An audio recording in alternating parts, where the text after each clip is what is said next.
So, children, up to here we read about that resources based on ownership. Now, the next is based on development, on the basis of development, that how we are using it for the development.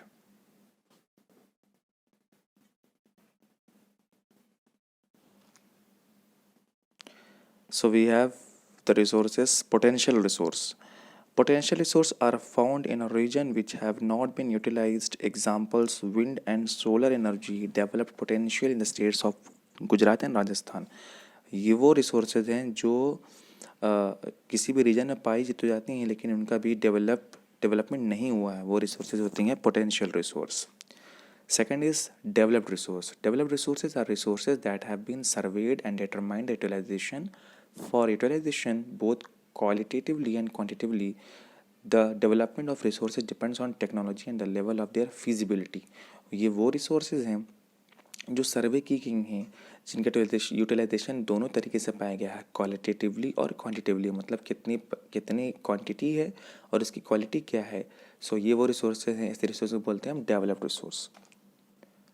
Next है stock. Stock क्या है? Stock refers to a material in the environment which have the potential to satisfy human needs, but human beings do not have the appropriate technology to access these. For examples, water is a compound of two inflammable gases, hydrogen and oxygen, which can be used as a rich source of energy if we had the required technology know-how. Hence it can be considered as stock. So stock में रखा गया है, मतलब ये कि water आप जानते हैं H2O. सो हाइड्रोजन और ऑक्सीजन दो गैसेस से बना हुआ है लेकिन अभी भी इसका एक यूज़ नहीं किया जा रहा है. सो ये क्या होगा? स्टॉक. मतलब इसको रखा जा रहा है स्टॉक में क्योंकि इसको हम पता नहीं कैसे यूज़ करें, नो हाउ नहीं पता हमको. सो इसके लिए क्या ज़रूरत है? हमको ये जानना है कि उसका यूज़ कैसे कर सकते हैं. इसको बोलते हैं हम resource, stock resource. Fourth, reserves. Reserves are the subset of stock which are yet to be put into use with the help of existing technical know-how. This can be used for meeting future requirements. Example, river water. So आप देखेंगे कि resources इसका इस्तेमाल जो हो रहा है, reserves क्या are the subsets of stock. So stock में रखा हुआ सामान जो है इसको हम बाद में फिर यूज़ कर सकें. These are the reserves.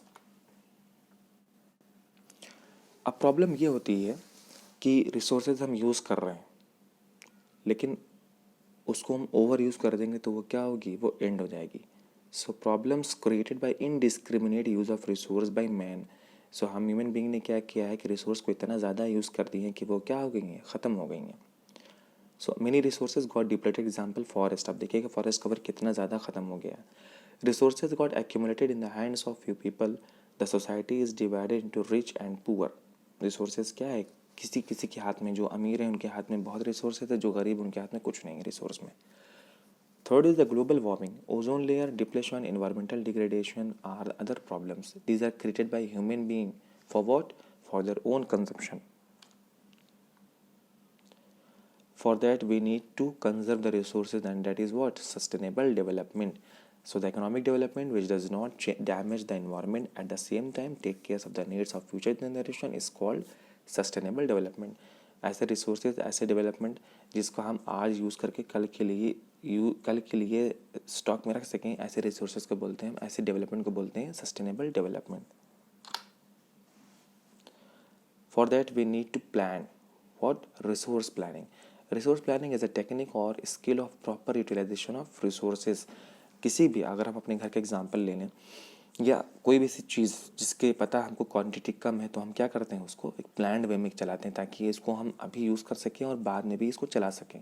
सो इसीलिए पूरी कंट्री के लिए हमें क्या करना होगा? रिसोर्सेज को प्लान करना होगा, कैसे हम उसको हम यूज़ करें. So first is the stages of resource planning. First stage is what? Identification and listening of resources. सबसे ज़रूरी क्या है कि पहले आप रिसोर्स को आइडेंटिफाई करें. कौन से रिसोर्स ज़्यादा है, कौन से रिसोर्स कम है, किसका यूज़ ज़्यादा करना है, किसका यूज़ कम करना है, इसका एक प्लानिंग होनी चाहिए. Second is planning for exploitation. मतलब ये कि रिसोर्सेज क्या है, आपको एक स्ट्रेटजी बनानी पड़ेगी और ये जानना होगा कौन सा रिसोर्स एक्सप्लॉयट हो रहा है, कौन सा रिसोर्स यूटिलाइज हो रहा है. ये एक प्लानिंग करनी होगी, इसी को बोलते हैं resource planning. What is the importance of resource planning? It is necessary for the balanced development of India.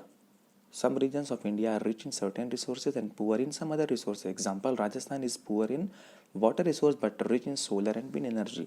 So ये क्लियर है यहाँ से कि कुछ रिसोर्सेज कहीं पर बहुत ज़्यादा हैं, कुछ रिसोर्सेज बहुत कम है.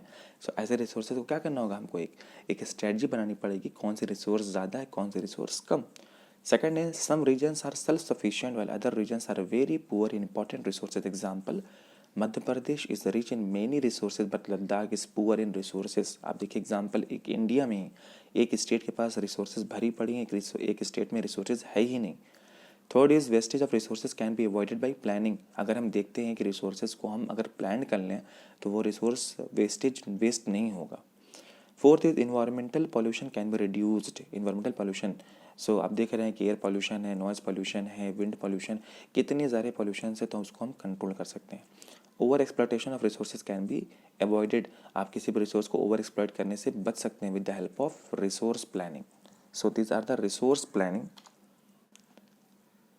So we'll know about the resource conservation in the next video. Till then, make notes from this. Thank you, children.